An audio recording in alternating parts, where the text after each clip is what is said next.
Ang susunod na programa ay rated PG. Patnubay at gabay ng magulang ay kailangan sa mga batang manonood. Ang nakaraan sa PBB Lucky Season 7 Dream Team. Naganap na ang unang araw ng kauna-unahang live drama sa telebisyon kasama ang mga housemate. 1, 2, 3, PBB! Yes, sabi dalawa, di ba? Di ba nag-set tayo?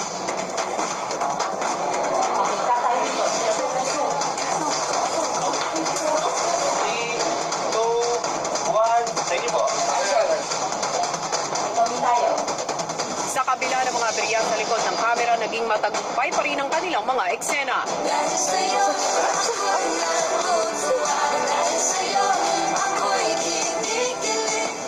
Ang resulta ng hamon nyo ay panalo.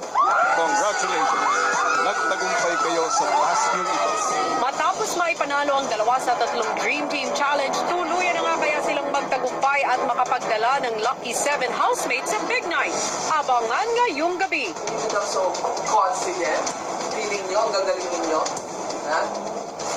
Ano natin ituloy? Pero paano kung isa sa kanila ay haharap sa hamon ng isang bagong eksena? Kuya has a challenge. Tanner, a seat has arrived for you. Lahat ng yan pakatutukan sa pagpapatuloy ng live drama dito sa PBB Lucky Season 7 Dream Team. Hello Philippines and hello world! Matapos nga ang tagumpay ng housemates sa unang gabi ng live drama, nakakadalawang panalo na sila sa Dream Team Challenges at isa na lamang siguradong Lucky 7 na ang aabot sa ating Big Night. Pero dahil ikalawang araw na ng ating live drama, mas matitindi ang hamon na ibibigay ni Kuya at idedetalye ko ang lahat ng yan sa inyo sa ilang saglit lamang. Tulad kahapon, mapapanood niyo po ang actual drama sa inyong TV screens at lahat naman ng ating mga behind-the-scene happenings ay mapapanood din nyo sa www.pinoybigbrother.com/livechat. At maaari nyo rin silang mapanood sa ating official Facebook page ng Pinoy Big Brother Lucky Season 7. At ngayon, itutuloy na natin ang first live drama series ng Pilipinas. Pinoy Big Brother presents Titig ng Pag-ibig.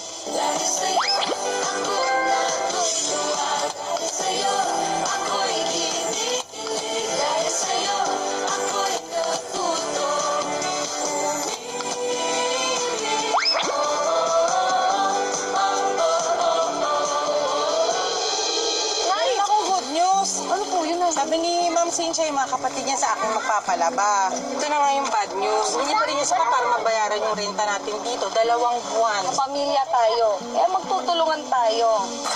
Oh, look what you've done! Naku po, sir. Sorry po talaga. Gwapo sana eh, no? At nakakainis lang. Sungit. Don't tell me, sineryoso mo na talaga ang paghahanap dun sa mysterious girl na yun, no? May nahanap na akong iba. Kaso mo nagbubukon pa eh. Naku, talagang mamamatay ako sa kilig kapag nalaman ko na si Mike yung nagpo-post nito sa pintuan ko. Sorry, Aaron. Dad and Mom had to rush to the airport. Malilate na sila sa flight nila. Next time na lang daw. Basta tingin mong dapat kong gawin sa kanya. Dapat po siguro na magsimula po siya sa pinakamababa. Aaron, I'm assigning you to Ikay. Lahat ng iuutos niya sa'yo, susundin mo. Consider her your new boss. What?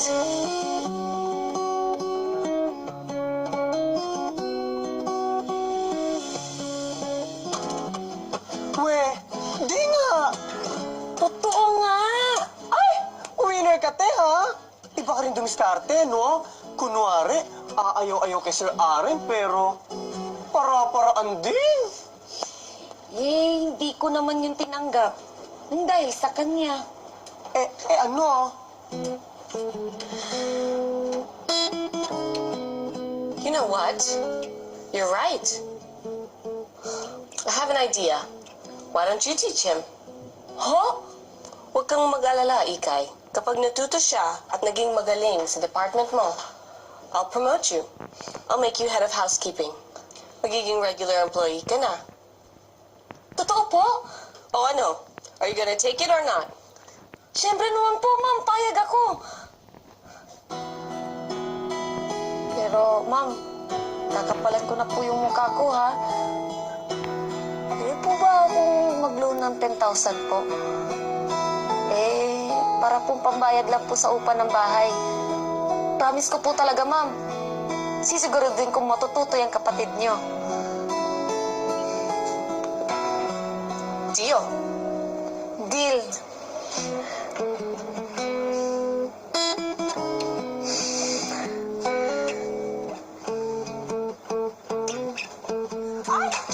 Bongga! Diyos ko, kahit ako hindi ko tatanggihan yan, no? Biruin mo, araw-araw kayo magkasama ni Sir Aren. Tiba! Masyado mo namang ginalingan, Bes. Ano ka ba? Trabaho lang yon. Trabaho lang.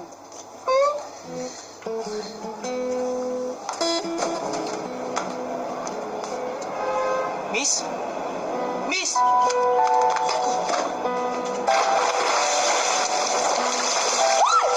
ba? Anong ginagawa ko?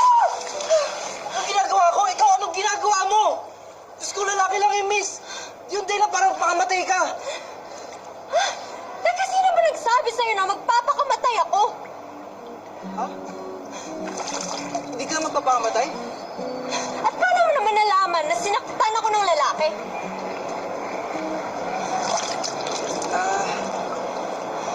Di ba, karamihan sa nagpapamatay, broken-hearted?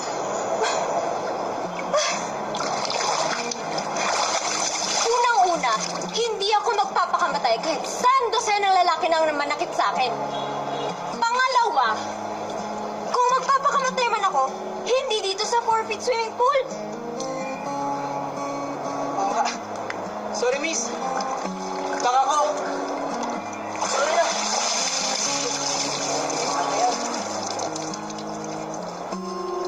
Ikaw?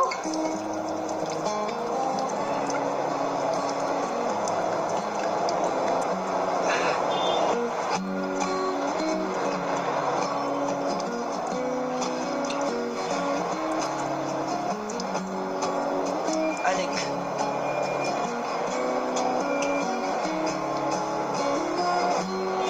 Kim?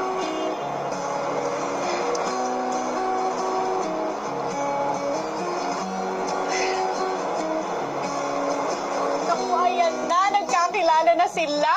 Pero ito ang abangan ninyo, mga kapamilya. Paano nga kaya maaapektuhan ang pag-arte ng mga housemates kapag merong dagdag hamon sa kanila si Kuya? Katulad na lamang ng nakikita nyo ngayon, may mga pumapasok sa eksena. Nandito kasama ko ngayon ang dalawa nating kakontsaba at meron silang secret class. Handa na ba kayong dalawa? Yes, ready. Okay, tayo-tayo lang ang nakakaalam nito. So, paano nga kayang matatawid ng mga housemates ang eksena kung ang kunwaring dalawang hotel guests na kasama natin ngayon ay biglang papasok at tatawagin ng mga housemates sa kanilang pangalan at magpapapicture? Naku, wag na wag niyong palalampasin yan dahil titingnan natin kung madidiskaril ang mga housemates o magmananatili sila in character. Ang lahat ng yan sa pagbabalik ng Pinoy Big Brother, Lucky Season 7. Iba talaga